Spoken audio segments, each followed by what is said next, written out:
नमस्कार, आवाज समाचार में आपका स्वागत है। मैं हूं मनोज श्रीवास्तव। संजय राउत जेल से बाहर आ चुके हैं। शुरुआत करते हैं हेडलाइंस के साथ। T20 वर्ल्ड कप में बड़ा उलटफेर, न्यूजीलैंड को हराकर फाइनल में पहुंचा पाकिस्तान। दूसरे सेमीफाइनल के लिए भारत कल भिड़ेगा इंग्लैंड से। नीरव मोदी को भारत लाने का रास्ता साफ, यूके की अदालत ने प्रत्यर्पण रोकने की नीरव मोदी की याचिका खारिज की। अब नीरव मोदी ने मांगी राजनीतिक शरण। हिमाचल में बीजेपी का ताबड़तोड़ चुनावी अभियान, पीएम मोदी ने कांगड़ा की रैली में कांग्रेस पर बोला हमला। रास्ते में अचानक एम्बुलेंस आने पर प्रधानमंत्री ने रुकवाया अपना काफिला। मनी लॉन्ड्रिंग केस में 100 दिन बाद जेल से बाहर निकले संजय राउत। पात्रा चौल मामले में मनी लॉन्ड्रिंग कोर्ट से मिली जमानत, जोरदार स्वागत की तैयारी। वीकली एक्सपायरी से पहले बाजार में उतार चढ़ाव, मिड कैप स्मॉल कैप शेयरों में बिकवाली। निफ्टी बैंक की रिकॉर्ड क्लोजिंग, सेंसेक्स 152 और निफ्टी 46 अंक गिरा। सबसे अलग और अनूठा बजट पेश करने की कोशिश में जुटा वित्त मंत्रालय, बाकी मंत्रालयों से मांगे नए आइडिया। सीएनबीसी आवाज एक्सक्लूसिव। तो सबसे पहले बात T20 वर्ल्ड कप की। क्रिकेट अनिश्चितताओं का खेल है और ये वक्त वक्त पर साबित होता रहा है। अब T20 वर्ल्ड कप को ही देख लीजिए। घर जाने को तैयार बैठी पाकिस्तान की टीम अब टूर्नामेंट के फाइनल में पहुंच गई है। आज पहले सेमीफाइनल में पाकिस्तान ने न्यूजीलैंड को 7 विकेट से हरा दिया। न्यूजीलैंड के 153 रनों के लक्ष्य का पीछा करने उतरी पाकिस्तान की टीम के सलामी बल्लेबाजों ने शतकीय साझेदारी निभाई। मोहम्मद रिजवान के साथ साथ कप्तान बाबर आजम भी फॉर्म में लौटे और दोनों ने अर्धशतकीय पारी खेली। पहले बाबर आजम ने अपना अर्धशतक पूरा किया और उन्होंने 42 गेंदों पर 7 चौके की मदद से 53 रन बनाए। रिजवान ने 36 गेंदों पर 5 चौके की मदद से अपना अर्धशतक पूरा किया। ये रिजवान का अंतर्राष्ट्रीय T20 क्रिकेट में 23वां अर्धशतक है। मोहम्मद रिजवान को मैन ऑफ द मैच दिया गया। जब रिजवान आउट हुए तब पाकिस्तान को जीत के लिए 18 गेंदों पर 21 रन बनाने थे, जिसे पाकिस्तान ने 3 विकेट के नुकसान पर 4 गेंद बाकी रहते ही पूरा कर लिया। लेकिन अब पूरी दुनिया में एक ही बात हो रही है कि क्या इस बार T20 वर्ल्ड कप के फाइनल में भारत और पाकिस्तान का मुकाबला होगा। कल दूसरे सेमीफाइनल में भारत इंग्लैंड से भिड़ेगा। अगर भारत जीता तो फाइनल में भारत पाकिस्तान आमने सामने होंगे।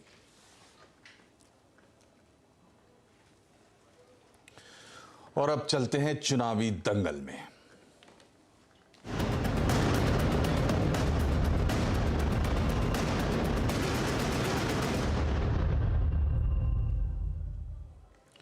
और अब कुछ ही देर में दिल्ली में बीजेपी संसदीय बोर्ड की बैठक शुरू हो रही है। प्रधानमंत्री मोदी, अमित शाह, जेपी नड्डा इसमें शामिल होंगे।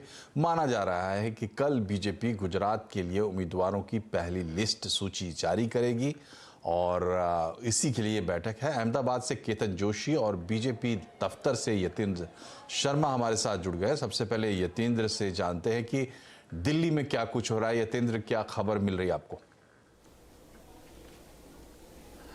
देखिए, अब से कुछ देर के बाद ही गुजरात जो उम्मीदवार हैं, गुजरात चुनाव के जो उम्मीदवार हैं, उनके लिए बीजेपी केंद्रीय चुनाव समिति की मीटिंग शुरू हो जाएगी। बीजेपी अध्यक्ष जेपी नड्डा, गृह मंत्री अमित शाह, ओम माथुर, महाराष्ट्र के डिप्टी सीएम देवेंद्र फडणवीस, सर्बानंद सोनोवाल, रत्नाकर जो गुजरात के प्रदेश के संगठन मंत्री हैं, इसके अलावा मुख्यमंत्री भूपेंद्र पटेल, प्रदेश अध्यक्ष सीआर पाटिल और पार्लियामेंट्री बोर्ड और चुनाव समिति के सदस्य सुधा यादव, भूपेंद्र यादव सहित तमाम नेता जो चुनाव समिति के मेंबर है वो यहां पर पहुंच गए हैं। इसमें पुरुषोत्तम रूपाला और मनसुख भाई मंडाविया अभी भी हैं और सत्यनारायण जटिया भी यहां पर पहुंच चुके हैं। अब से कुछ देर के बाद ही प्रधानमंत्री नरेंद्र मोदी आएंगे, जिसके बाद औपचारिक तौर पर केंद्रीय चुनाव समिति की मीटिंग शुरू हो जाएगी। क्योंकि केंद्रीय चुनाव समिति की मीटिंग से पहले भी बीजेपी का जो कोर ग्रुप, जो गुजरात बीजेपी का कोर ग्रुप है, वो आलाकमान के साथ बैठ चुका है, यानी कि गृह मंत्री अमित शाह के साथ बैठ चुका है।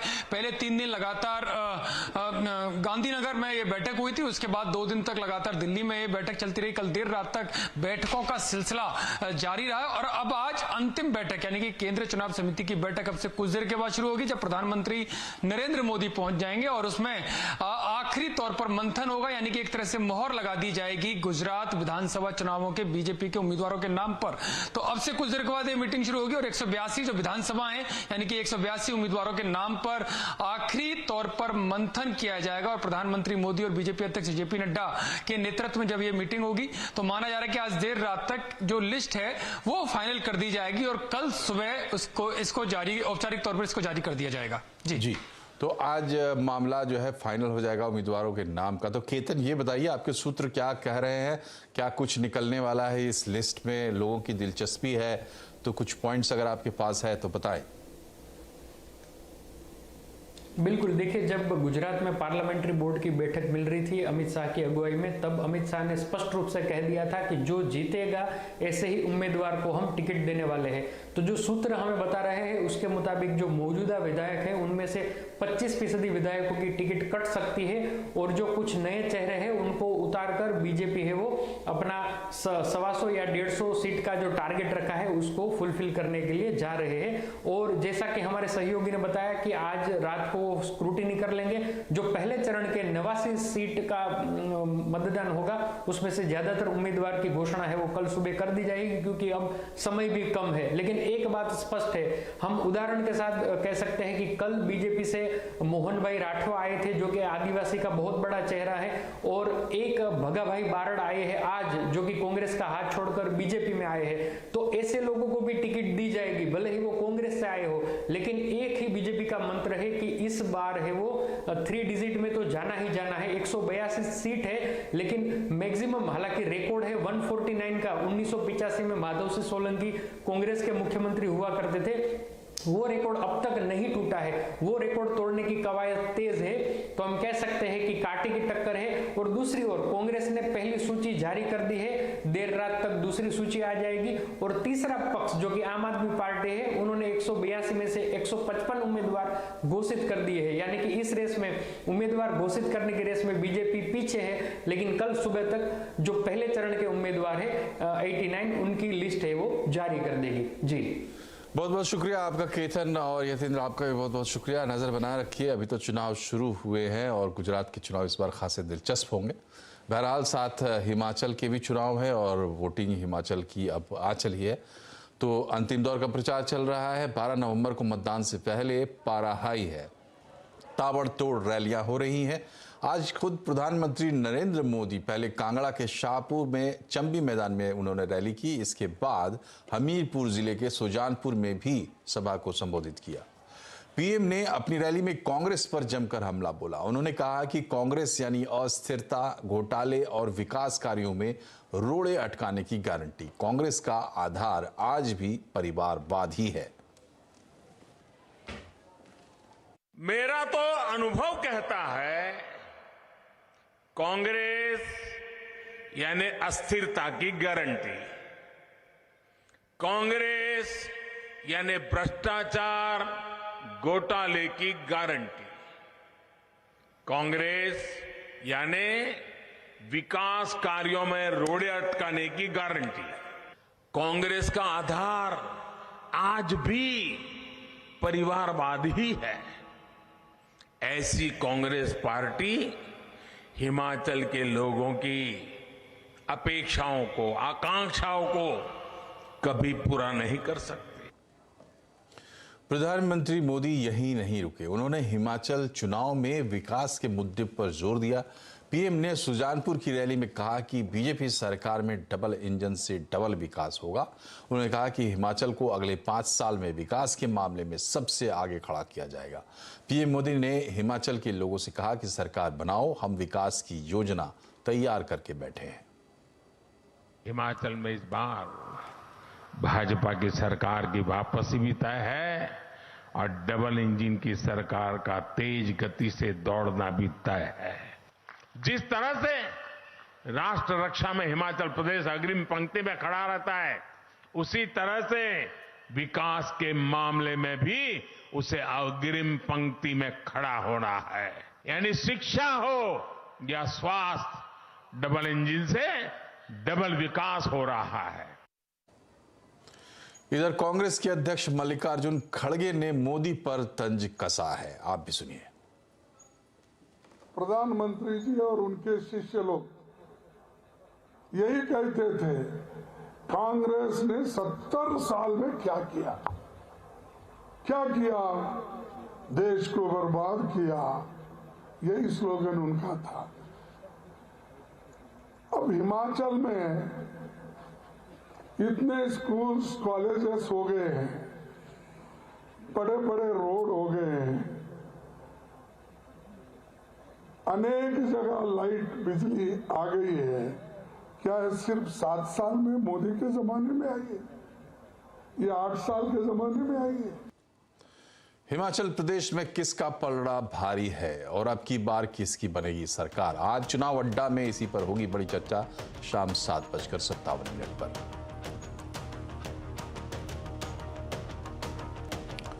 मनी लॉन्ड्रिंग मामले में जांच की आज का सामना कर रहे शिवसेना नेता और अब शिवसेना उद्धव बाला साहब ठाकरे के नेता सांसद संजय राउत को बड़ी राहत मिली है। 100 दिन के बाद आज आखिर वो जेल से छूटे। उन्हें पात्रा चौल मामले में गिरफ्तार किया गया था। अपडेट लेते हैं विवेक गुप्ता से। बताया विवेक, क्या हो रहा है इस वक्त?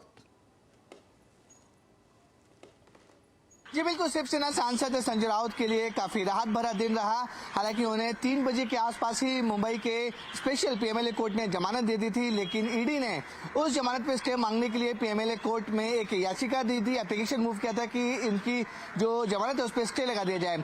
उसके बाद पीएमएलए कोर्ट ने स्टे नहीं लगाया, जिसके बाद जांच एजेंसी ईडी ने पूरे बेल ऑर्डर को बॉम्बे हाई कोर्ट में चैलेंज कर दिया।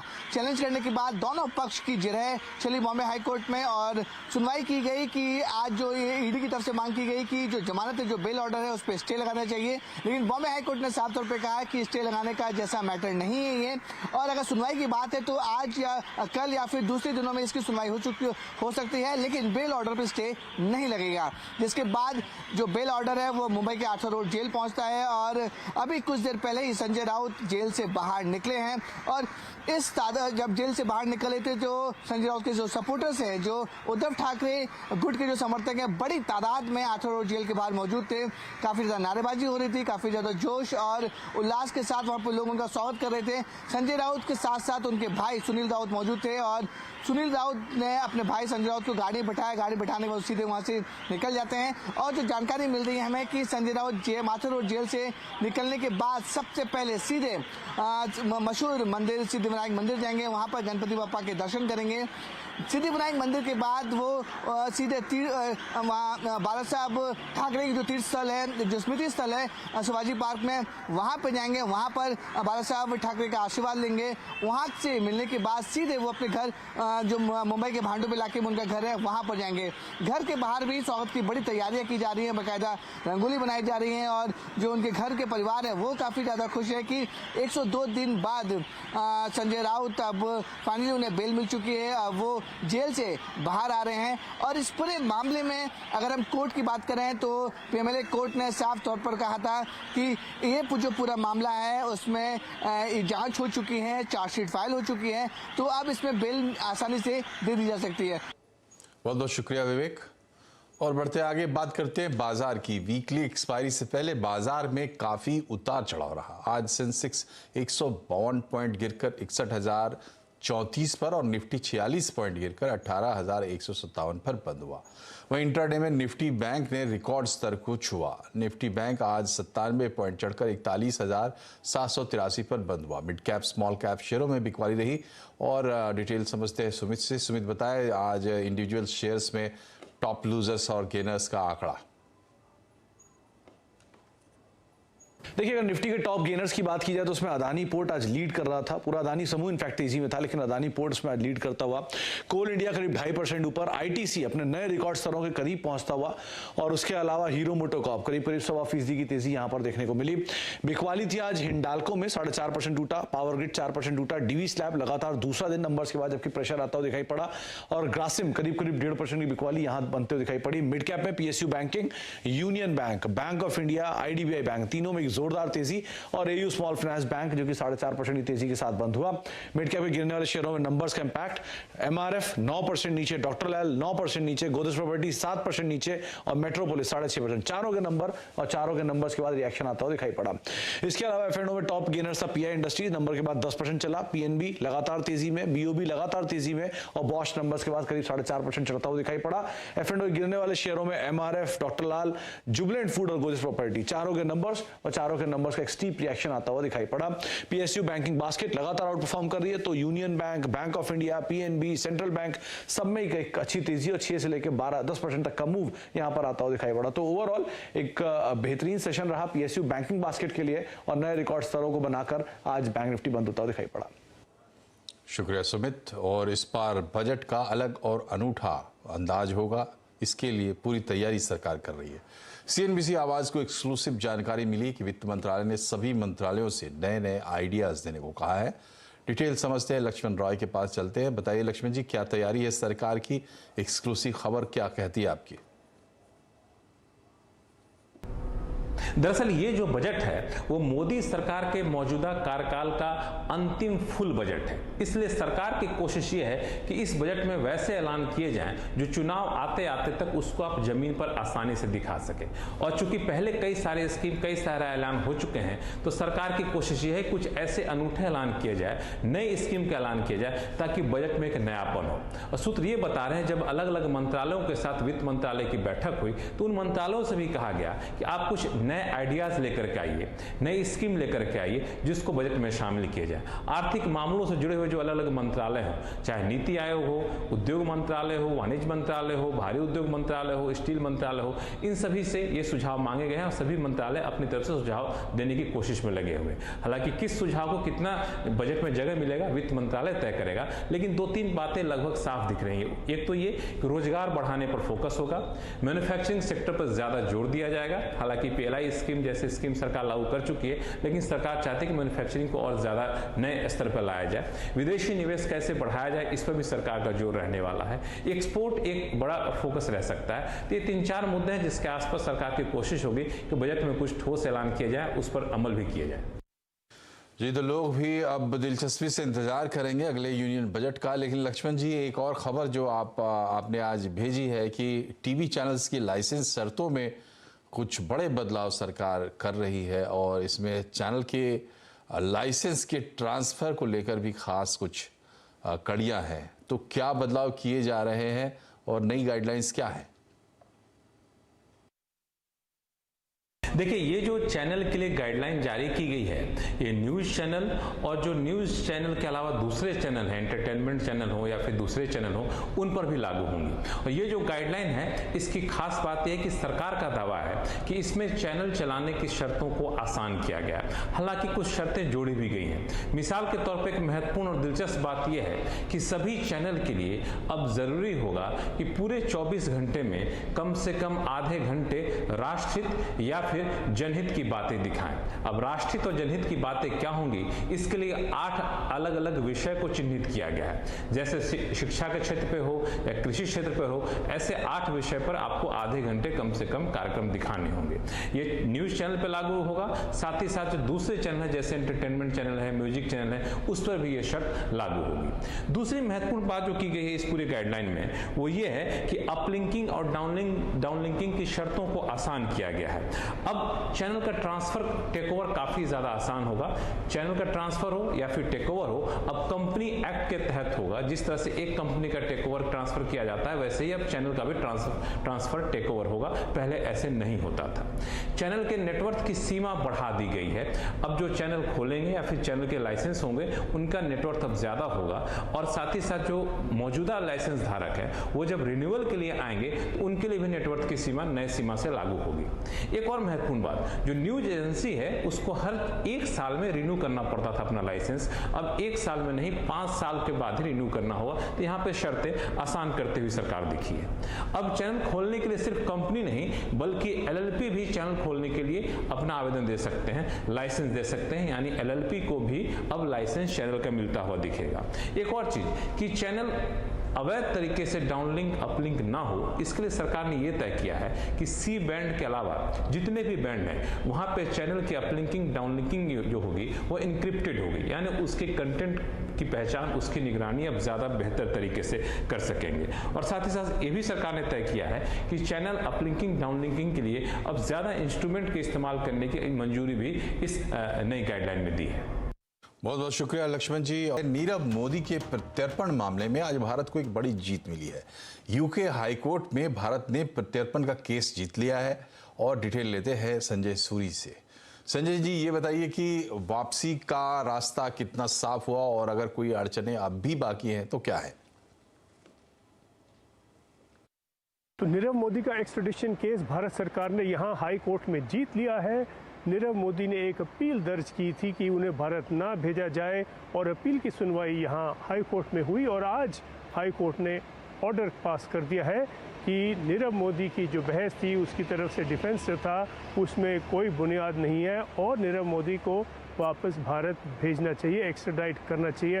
परंतु इससे पहले कि हम इस समाचार को देख के सुन के बहुत खुश हो जाएं, एक चेतावनी ध्यान में रखें कि ज़रूरी नहीं है कि एक्स्ट्रेडिशन केस अगर भारत ने जीत लिया है तो एक्स्ट्रेडिशन भी जीत ली है। इसका मुख्य कारण ये है कि एक दूसरा केस चल रहा है जो हमारी नज़रों से दूर है लेकिन जिसकी सुनवाई इसी कोर्ट में हो रही है और वो है उसके पॉलिटिकल असाइलम को लेके। नीरव मोदी ने पॉलिटिकल असाइलम के लिए एक एप्लीकेशन दर्ज की है और उसकी सुनवाई सरकार के दफ्तरों में हुई, सरकार ने नामंजूर कर दी। उसके बाद उसकी अपील प्रोसेस हाई कोर्ट में हुई है। उसका क्या नतीजा हुआ है इसका खुलासा अभी कोर्ट के द्वारा या सरकार के द्वारा ना हुआ है और ना होगा, क्योंकि ये बातें कानूनन गुप्त रहती हैं।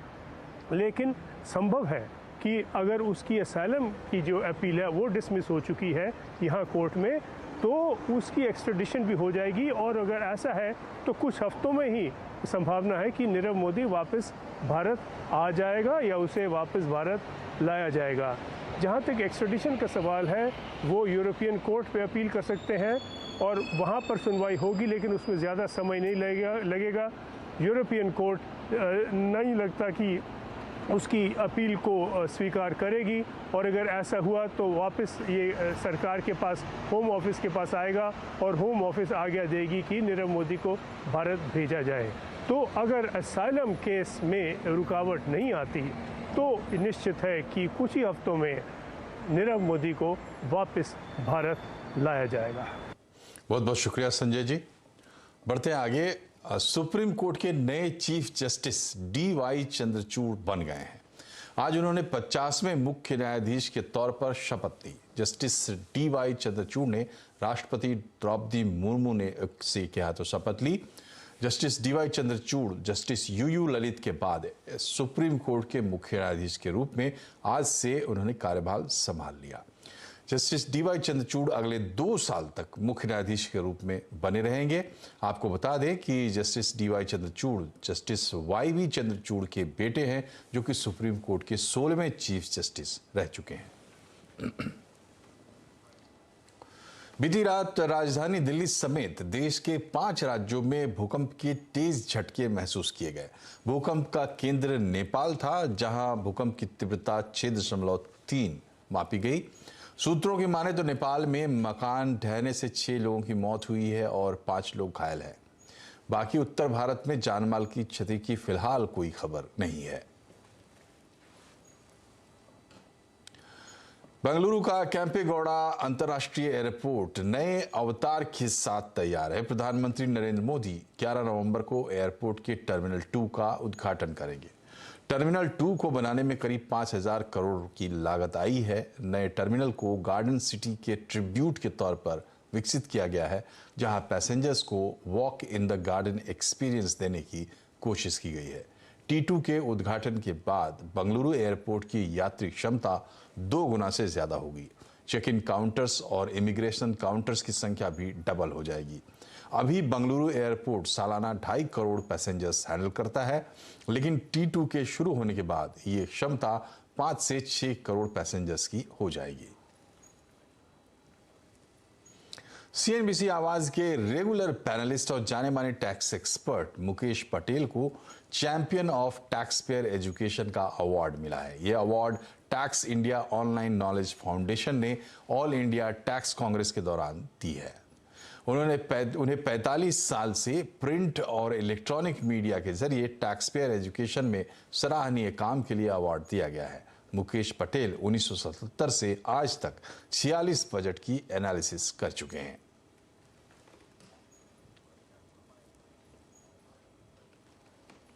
इसी के साथ बुलेटिन में फिलहाल इतना ही, लेकिन खबरों पर अपडेट रहिए और जुड़े रहिए CNBC आवाज से ट्विटर, फेसबुक और यूट्यूब के जरिए। नमस्कार।